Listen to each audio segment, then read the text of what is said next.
കേരളം കഴിഞ്ഞ കുറച്ച് ദിവസമായിട്ട് വളരെ സജീവമായിട്ടും അതേപോലെ തന്നെ ആശങ്കയോടുകൂടിയൊക്കെ സംസാരിച്ചുകൊണ്ടിരിക്കുന്ന ഒരു കാര്യമായിരുന്നു വടകരയിലെ MDMA കേസിൽ. അതിൽ അധ്യാപകർ അറസ്റ്റിലായതും പിന്നീടുണ്ടായ കണ്ടെത്തലുകളും തുടർ നടപടികളും ഒക്കെ നമ്മൾ വളരെ ഗൗരവത്തോടു കൂടി തന്നെ ഈ ഒരു സമൂഹം സംസാരിച്ചുകൊണ്ടിരിക്കുന്ന ഒരു ഘട്ടമാണല്ലോ. അപ്പം അതിൻ്റെ ഒരു അപ്ഡേഷനിലേക്ക് പോവുകയാണെ.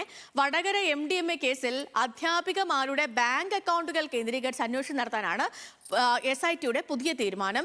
500-ലേറെ നമ്പറുകളിൽ നിന്ന് ഓരോ അധ്യാപികമാരുടെയും അക്കൗണ്ടുകളിലേക്ക് പണം എത്തിയിട്ടുണ്ടെന്നാണ് കണ്ടെത്തൽ.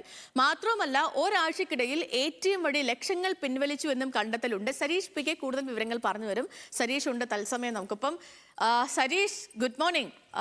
ഈ അധ്യാപകർ അറസ്റ്റിലായതും പിന്നീട് മുഖ്യ കണ്ണിയിലേക്ക് SIT എത്തിയതുമൊക്കെ നമ്മൾ വളരെ ഗൗരവത്തോടു കൂടി തന്നെ കാണുകയും സംസാരിക്കുകയും ചർച്ച ചെയ്യുകയും വിലയിരുത്തുകയും ഒക്കെ ചെയ്തുകൊണ്ടിരിക്കുന്ന ഒരു ഘട്ടമാണ്. അതിനിടയിലാണ് ഈ പുതിയ കണ്ടെത്തൽ കൂടി SITയുടെ ഭാഗത്തു നിന്ന് വരുന്നത്, അതും പണമിടപാടുമായി ബന്ധപ്പെട്ട്. എന്താണ് പുതിയ കണ്ടെത്തലുകൾ? കൂടുതൽ വിവരങ്ങൾ എങ്ങനെയാണ് സരീഷ്?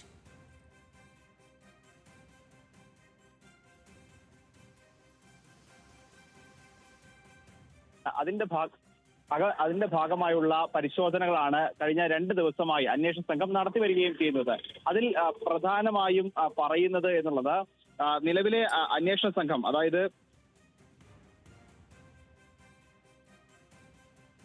അന്വേഷണം പറയുന്നത് ഈ ബാങ്ക് ഡീറ്റെയിൽസ് കൃത്യമായി ശേഖരിക്കുകയും അതിന്റെ ഭാഗമായുള്ള അന്വേഷണം മുന്നോട്ട് കൊണ്ടുപോവുകയും ചെയ്യുക എന്നുള്ളതാണ്. അതിൽ പ്രധാനമായി ഈ 3 അധ്യാപികമാരുടെയും ബാങ്ക് വിവരങ്ങളിൽ കഴിഞ്ഞ 6 മാസത്തിനിടെ ലക്ഷങ്ങളുടെ ട്രാൻസാക്ഷൻസ് ആണ് നടന്നിരിക്കുന്നത്. അതിൽ കീർത്തനയുടെ അക്കൗണ്ടുകൾ മാത്രം പരിശോധിച്ചപ്പോൾ 15 ലക്ഷത്തിലേറെ രൂപയുടെ ട്രാൻസാക്ഷൻസ് നടന്നിട്ടുണ്ട്. അതോടൊപ്പം തന്നെ ഒരു സാധാരണ അധ്യാപിക അല്ലെങ്കിൽ ഒരു സാധാരണ വ്യക്തി എന്നതിനപ്പുറത്തേക്ക് ഈ സാധാരണ ഈ വ്യാപാരികളുടെ അക്കൗണ്ടുകളിലേക്ക്, അതായത് നമ്മൾ ഗൂഗിൾ പേയിലൊക്കെ ഈ ഹോട്ടലുകളിലൊക്കെ ഭക്ഷണം കഴിച്ചാൽ ഗൂഗിൾ പേ ചെയ്യുന്നത് പോലെ 500-ലേറെ ട്രാൻസാക്ഷൻസുകളാണ് ഓരോ ആഴ്ചയിലും ഉണ്ടാകുന്നത് എന്നുള്ളതാണ് ഈ SITയുടെ കണ്ടെത്തൽ. അതുകൊണ്ട് തന്നെ ഏതൊക്കെ അക്കൗണ്ടുകളിൽ നിന്നാണ്, ഏതൊക്കെ ഫോൺ നമ്പറുകളിൽ നിന്നാണ് ഇവർക്ക് പണം എത്തിയിട്ടുള്ളത് എന്ന് കൃത്യമായി പരിശോധിക്കുക എന്നുള്ളതാണ് ഇപ്പോൾ SIT ചെയ്യുന്നത്. കാരണം ഈ ഉപഭോക്താക്കളെ, ലഹരി ഉപഭോക്താക്കളെ കൃത്യമായി കണ്ടെത്തുക എന്നൊരു ലക്ഷ്യം എന്തായാലും SITക്ക് മുന്നിലുണ്ട്. അതുകൊണ്ട് തന്നെയാണ് അത്തരത്തിലൊരു വിവരങ്ങൾ ശേഖരിക്കുന്നത്. അതോടൊപ്പം തന്നെ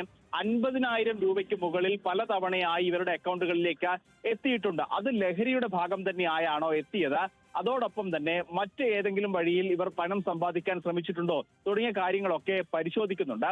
അതോടൊപ്പം തന്നെ ഈ പ്രതികൾ അറസ്റ്റിലായ ഉടൻ തന്നെ സംസ്ഥാനത്ത് പുറത്തു നിന്നും ലക്ഷങ്ങളാണ് ഇവരുടെ ATM വഴി പിൻവലിച്ചിട്ടുള്ളത്. അപ്പോൾ അത്തരത്തിൽ ATM വഴി പിൻവലിച്ചത് ആരാണ്?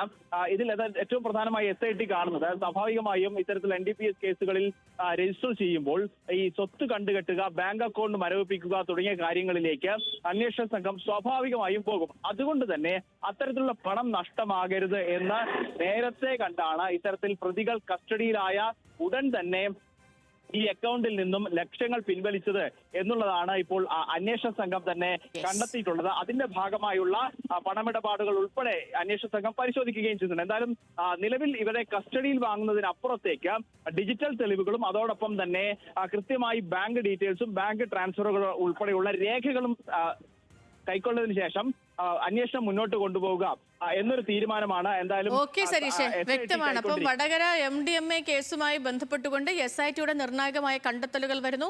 വളരെ വേഗത്തിൽ തന്നെ ഈ വിഷയത്തിൽ കൂടുതൽ ആഴങ്ങളിലേക്ക് എത്തി വേരറക്കാനുള്ള നീക്കങ്ങളാണ് SITയുടെ ഭാഗത്തു നിന്ന് നടക്കുന്നതും